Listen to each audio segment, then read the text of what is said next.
The room was spinning again. I gripped the kitchen counter, trying to steady myself as black spots danced in my vision. My sister Victoria stood over me, her perfectly manicured hands on her hips. Get up, Maya. This is exactly why you need my help. You can't even handle a simple cleanse without being dramatic. I'm Maya, 17, and for the past 3 months I've been living under Victoria's wellness program. My 24-year-old sister, a self-proclaimed nutrition expert with an Instagram following, had convinced our parents that my weight issue needed her intervention. Mom, Victoria called out, Maya's pulling her fainting act again. Mom walked in, barely glancing at me slumped against the counter. Honey, you need to commit to your sister's program. She's trying to help you. The irony was, I'd never been overweight. At 5'6" and 130 pounds, I was perfectly healthy. But Victoria had always been obsessed with appearance, and when she moved back home after her divorce, she'd made me her new project. Look at this. Victoria grabbed my food diary, waving it in Mom's face. She ate a whole apple yesterday. That's pure sugar. No wonder she's not seeing results. My diet consisted of Victoria's special smoothies 3 times a day, a blend she prepared herself and monitored me drinking. Any other food was logged and scrutinized. Even water had to be approved. I just need real food, I whispered, my voice shaking. Please. Real food is what made you like this, Victoria snapped, pinching my arm. My smoothies have everything you need. You're just not trying hard enough. Dad walked in, his attention fixed on his phone. Is she complaining again? As usual, Victoria sighed dramatically. Maybe we should cancel her school trip next month. She clearly isn't committed enough to earn it. That school trip, a week-long science program I'd earned a scholarship for, was my only hope of escape. I forced myself to stand, despite the dizziness. I'll do better, I promised, the words tasting bitter in my mouth. Victoria smiled her Instagram-perfect smile. Good. Now, time for your afternoon cleanse. The greenish-brown liquid she handed me smelled strange, different from usual. But under their watchful eyes, I had no choice but to drink it. Within an hour, I was violently ill. My stomach cramped so badly I could barely walk. When I tried to call my best friend Anna from the bathroom, Victoria caught me and took my phone. No one needs to know about your detox symptoms, she said sweetly. It's just weakness leaving the body. That night, I heard Victoria and my parents talking downstairs. She's always been attention-seeking, Mom said. Remember how she tried to overshadow your wedding by getting that academic award? The program is working, Victoria insisted. She's down 10 pounds this month alone. Trust my process. I looked at myself in the mirror, seeing the dark circles under my eyes, my dull hair, the way my clothes hung loose. This wasn't health. This wasn't even about weight anymore. But every time I tried to speak up, they dismissed me as dramatic. The next morning at school, I couldn't focus. The numbers on my math test blurred together. During PE, my legs gave out completely. Maya, Anna caught me before I hit the ground. That's it. I'm getting the nurse. No, please, I begged, but it was too late. Nurse Jenkins took one look at me and called an ambulance. By the time Victoria and my parents arrived at the hospital, Dr. Matthews had already ordered comprehensive blood work. This is ridiculous, Victoria complained. She's just dehydrated from not following my hydration schedule properly. Dr. Matthews, a sharp-eyed woman in her 50s, ignored her. Maya's blood work shows severe malnutrition, electrolyte imbalances, and she paused, looking directly at Victoria. Traces of substances that shouldn't be in her system. The room went quiet. What substances? Dad finally asked. Ipecac, laxatives, and concerning levels of various supplements, Dr. Matthews replied coldly, all of which could have caused organ failure if untreated. Victoria's perfect mask cracked slightly. Those are natural cleanses. I use them in all my wellness programs. Your unlicensed, dangerous programs? Dr. Matthews asked. The ones you sell to your social media followers? My parents started to defend Victoria, their usual response, but Dr. Matthews held up her hand. I've contacted the appropriate authorities. Maya will be admitted for treatment and observation. And Victoria? She turned to my sister, whose face had lost all color. I suggest you contact a lawyer. As they hooked me up to IVs and monitoring equipment, I caught a glimpse of Anna in the hallway, talking to what looked like police officers. She'd been trying to warn me for months that something was wrong. I should have listened sooner. Dr. Matthews sat beside my bed after my family was escorted out. Your friend Anna showed us your journal, the one you kept hidden under your mattress. You documented everything, didn't you? I nodded weakly. That was very smart, she said gently. Now let's talk about getting you real help.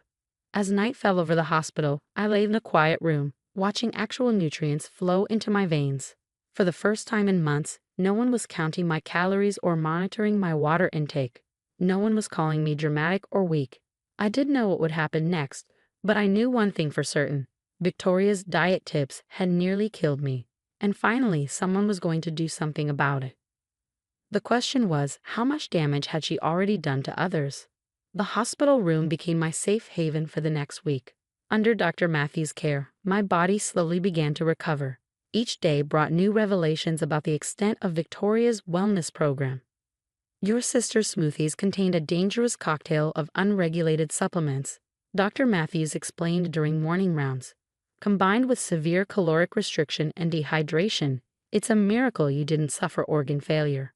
Detective Laura Chen, who specialized in medical abuse cases, visited daily. She scrolled through Victoria's Instagram account, documenting every success story.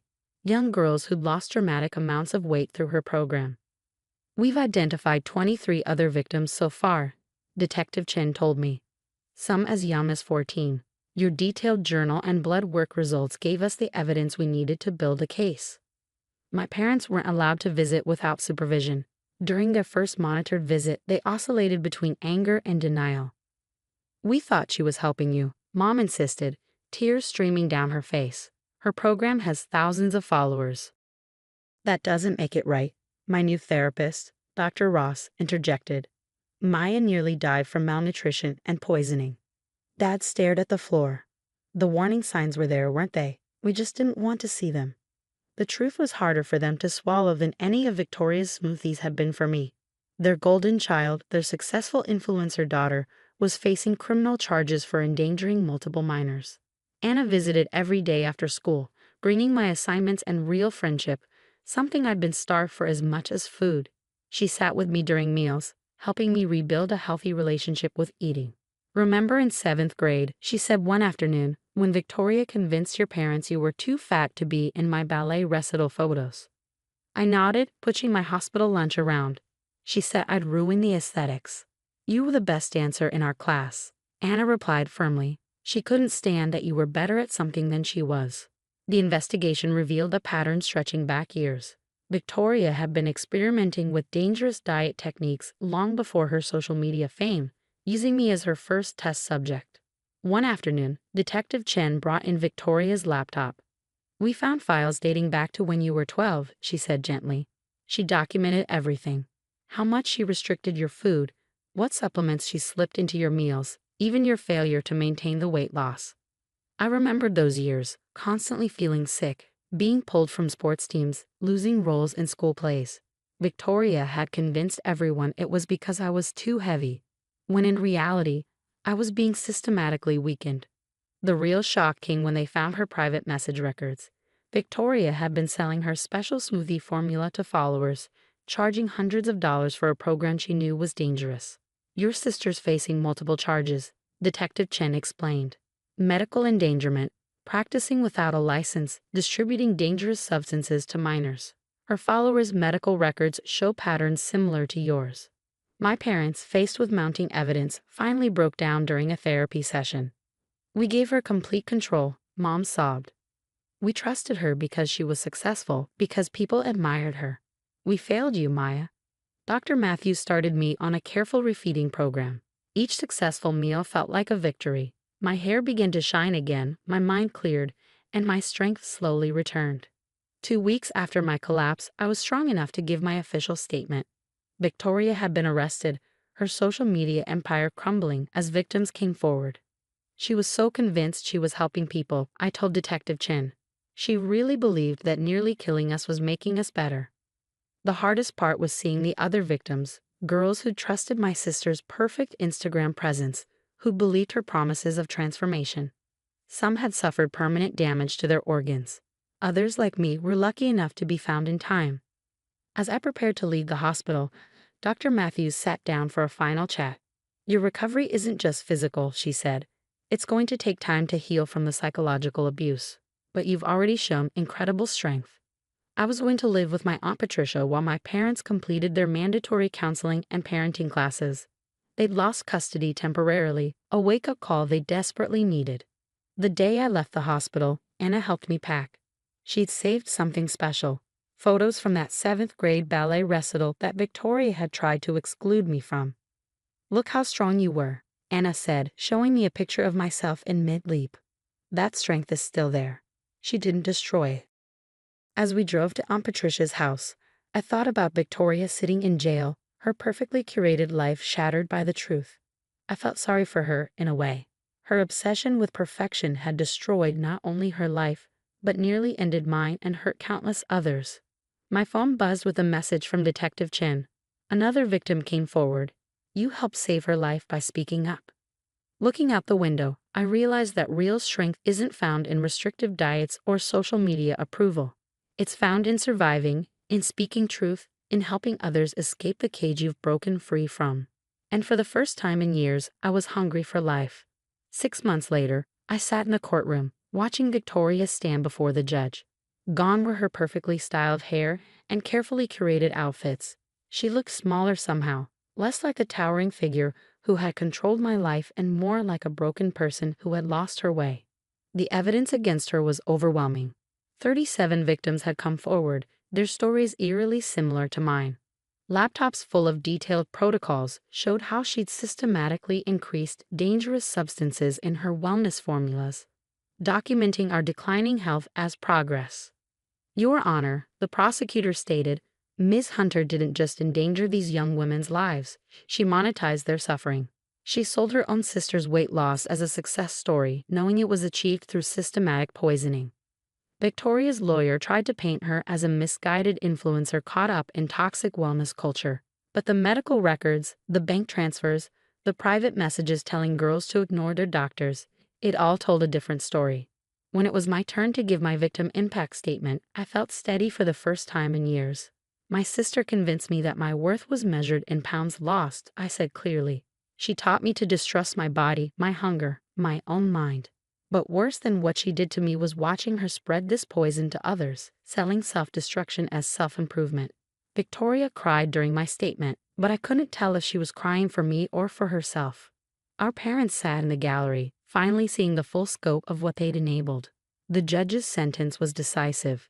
8 years in prison, permanent revocation of her social media accounts, and a lifetime ban on providing any form of health or nutrition advice. She would also have to pay for the medical treatment of all her victims. Your actions show a calculated pattern of abuse masked as care, the judge declared. You exploited vulnerable young women's insecurities for profit, knowing the damage you were causing.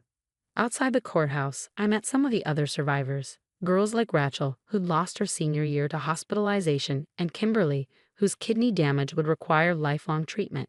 We formed a support group, turning Victoria's network of harm into a circle of healing. My own healing continued at Aunt Patricia's house. She'd helped me rediscover normal eating patterns, never commenting on portions or counting calories. Under her care, I'd returned to dance classes, my body growing stronger each week. My parents were working hard in therapy, learning to recognize the signs of abuse they'd missed. They attended support groups for parents of eating disorder survivors, finally understanding how their passive acceptance had enabled Victoria's control. We should have protected you, Mom said during a family therapy session. Instead, we handed you over to someone who hurt you systematically, all because we valued her success more than your health. Dad, who once spent family dinners staring at his phone while Victoria policed my food, now cooked weekly meals for us. I'm learning, he'd say, serving normal portions without commentary. We all are. Anna stood by me through everything, including my testimony at Victoria's trial. She helped me start a blog, not about diets or wellness, but about recovery, about finding strength in nourishment rather than restriction. One post about my experience went viral, but this time for the right reasons. My sister's wellness was warfare, became a rallying cry for others fighting toxic diet culture. Journalists contacted me to expose similar predatory programs hiding behind social media facades. Dr. Matthews invited me to speak to medical students about recognizing signs of medical abuse and eating disorders. Your story helps future doctors understand how abuse can wear a wellness mask, she explained. The week before college started, I've been accepted to study biochemistry, wanting to understand both the science of nutrition and the dangers of supplementation. I received a letter from Victoria. I still believe I was trying to help, she wrote. But I see now how sick I was, how I turned my own issues into a weapon. I'm getting help here, real help, not Instagram help. I shared the letter with my therapist, who helped me process my complicated feelings. You can acknowledge her pain without excusing her actions, she reminded me. Today, I'm preparing for my freshman year. My dorm room is decorated with photos, not carefully angled before and after shots, but real moments of joy. There's one of me and Anna at dance recital, both of us sweaty and laughing. Another shows a family dinner where everyone's actually eating, not just arranging food for photos. The mirror that once served as a battleground now reflects a survivor. My body is no longer a project to be fixed, but a story of resilience. Every meal is an act of rebellion against the lies I was fed, both literally and figuratively. Victoria's wellness empire has crumbled, but from its ashes, something authentic has grown. The girls she hurt have become advocates, turning their pain into protection for others. We've learned that true health isn't found in restricted calories or carefully filtered photos, but in nourishing our bodies and speaking our truth. Sometimes healing looks like gaining weight. Sometimes it looks like losing the people who poisoned you with love.